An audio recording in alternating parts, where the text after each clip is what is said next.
It's a snowy day in February 1960 in a sleepy town called Mendham, New Jersey. Police Chief Earl Moore is helping 60-year-old librarian Ethel Curtis shovel snow from her sidewalk when he spots something suspicious. A pair of men in a red 1950 Ford Fairlane. One man sported a mustache and a moon-shaped scar above his right eye. The other could be most easily identified by his large ears. Their car had been parked in front of the bank for some time. Chief Earl Moore sets down his shovel, clicks his pen, and quickly jots down their license plate number before returning to work. There they were the next day, too, dashboard covered in papers and pencils, making drawings for hours after their meter expired. Over the following days, the bright red Ford Fairlane appeared all over town. At the soda shop, the grocery, the butcher shop, every business in town with a line of sight on the bank. Chief Moore runs the license plate through the registry, but comes up empty-handed. Turns out the visitors were coming from another sleepy town a half-hour's drive away called Madison. The owner of the car was Reddick, the man with the scar. Big Ears was named Grogan. The Madison police station told Chief Moore that these two ruffians had been trying to recruit accomplices for a bank robbery. Keyword, trying. They'd been hanging around the tavern trying to recruit a team for an epic bank heist from small-town New Jersey. But everyone they propositioned had turned them down, resulting in more and more details of their plan getting out as they desperately tried to explain, "No, it's gonna be awesome! We're gonna fake a bomb threat at the high school."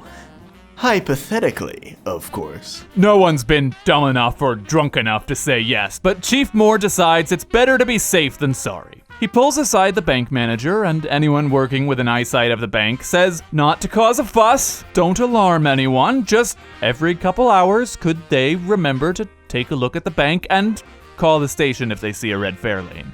So a couple of days later, everyone in Mendham knew to expect a bank robbery. But then, things get quiet again, as if the robbers know exactly what the police are thinking. No one sees the red Fairlane for weeks until the spring when, there it is! Eddie, I seen them bank robbers. Bill, Ethel says that she saw the bank robbers. Chief, Eddie says that Ethel says that she saw but the line is jammed because the entire town is calling in to say they saw the car. Chief's got the bank teller on the phone. He says one of the robbers is approaching the building. Chief walks him through the situation, says to give the man what he asks for, but slowly. His accomplice is still in the car and could be armed. Just be brave and help is on the way. The robber walks through the door and approaches the counter. Do you sell mortgages? Sell? Mortgages? I mean, like, do you have, good interest rates and all that? Sure? Back outside, the chief of police is getting ready in the butcher shop with a shotgun. Another officer is lining up a shot through the library basement window. So what time do you get off work? Open late on Fridays. Fascinating. Finally, the officer in the library sees the robber exit the building. He's outside! I got the manager back on the line. He's getting away! Permission to fire, sir! Hold it! He didn't take anything. He what? He just rambled about mortgages for 15 minutes and walked away. The teller reports he seemed particularly interested in what hours the bank was open on Friday evenings. No one knows if the robber chickened out or if this was all part of the plan, so the town prepares their battle stations. The bank's main office will call the Mendham branch every 30 minutes on Friday evenings. The teller will give them a secret code if anything's wrong. Everybody else gets an excuse to clean their gun. Officer Silo from the police station starts working undercover as a painter at the church next door and hides his rifle in the rain gutter. Eddie, the school custodian, watches the bank every Friday from his living room window with a TV remote in one hand and a rifle in the other. Even sexagenarian Ethel the librarian was a 15-year champion of the local NRA competition and brought her gun to work every Friday. If so much as a pin drops, everyone in this town is gonna start blasting. So the next Friday, everyone is in position, staring out their living room window, aiming out the library basement, painting the church, and waiting. 5 minutes before closing time, the robbers drive up to the bank. Eddie the custodian runs out his front door and squats behind his hedge. Officer Silo reaches for his rifle in the rain gutter. And then the robbers drove away. The same thing happened the next Friday, and the next, and the next. One time, the man with the scar walks to the drugstore to buy some tobacco. One time, the two of them argue in the car and do nothing. One time, they go to the drive-thru and order change for 10 cents worth of dimes. A dollar's worth. One time, the man with a scar entered the bank and said, I'd like to open an account. Okay, checking or savings? Oh. Checking. No, he's actually filling out the form. Okay, goodbye. Sir? What? Did you want to put any money in your account? Oh! Checking account. $1, please. Thank you. Chief Moore is determined that there must be a pattern and brings on a spare officer from the Morristown department. But whatever the robbers are hiding, they're hiding it well. To the untrained observer, they appear to be just as incompetent as the Madison Police Department had said. Weeks pass. By this point, Officer Silo had finished all 4 walls of the church and was starting a second coat. But then, aha! Chief Moore is urgently summoned to the telephone. A Mendham woman just got a call from a man warning her to get her children out of school because there was going to be a bomb in it set to go off in 50 minutes. Was he calling from the bar? It sounded like it, yes. Thought they could outsmart the chief, did they? Evacuate the high school, everyone to battle stations! He actually forgot to tell me which school had the bomb. All right, evacuate the middle school too, then battle stations! The red Fairlane arrived right on time. This time, both men exited the car and headed toward the bank. The bulge of weapons obscured behind their overcoats. They whisper to each other hurriedly, then slowly veer away from the bank and into the grocery. Now, Eddie, the school custodian, was helping to evacuate the school, meaning the man hiding inside Eddie's hedge that day was his brother Bill, who owned the grocery. Bill the grocer leaps out of the hedge and runs to the grocery, waving his gun in the air, and runs straight into the robbers. They were on their way out of the store with a pack of cigarettes in one hand and a receipt in the other.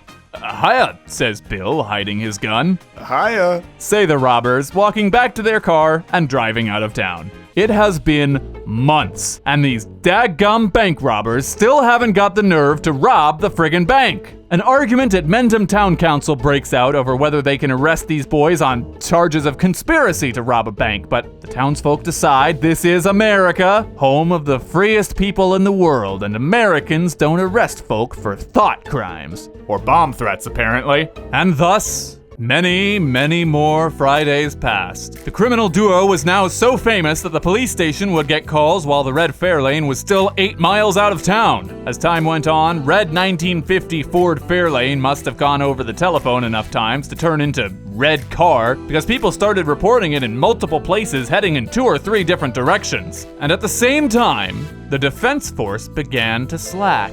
The spare officer was sent back to Morristown. Eddie the custodian gave up his Friday night vigils and went back to the bingo hall. Like God intended. Eddie, there could be a bank robbery any minute. There's no juice, Earl. No juice? No juice, they don't have the juice. It's not happening. Besides, if I remember right, you were supposed to be watching them from the butcher's shop.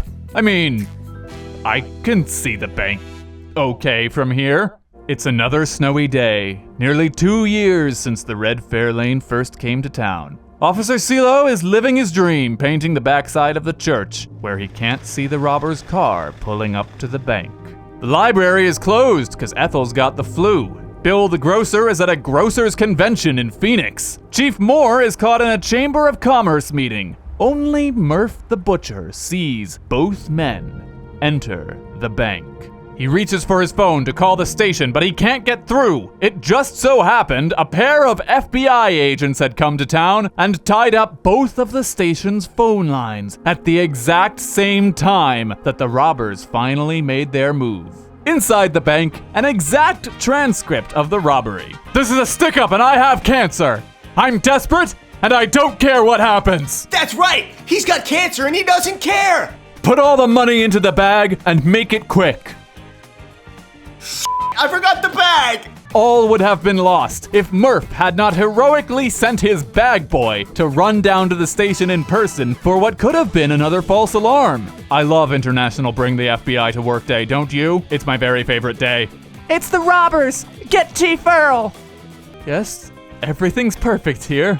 No, perfect is what you say if there is a stick-up. Just say you're fine. That's what I said.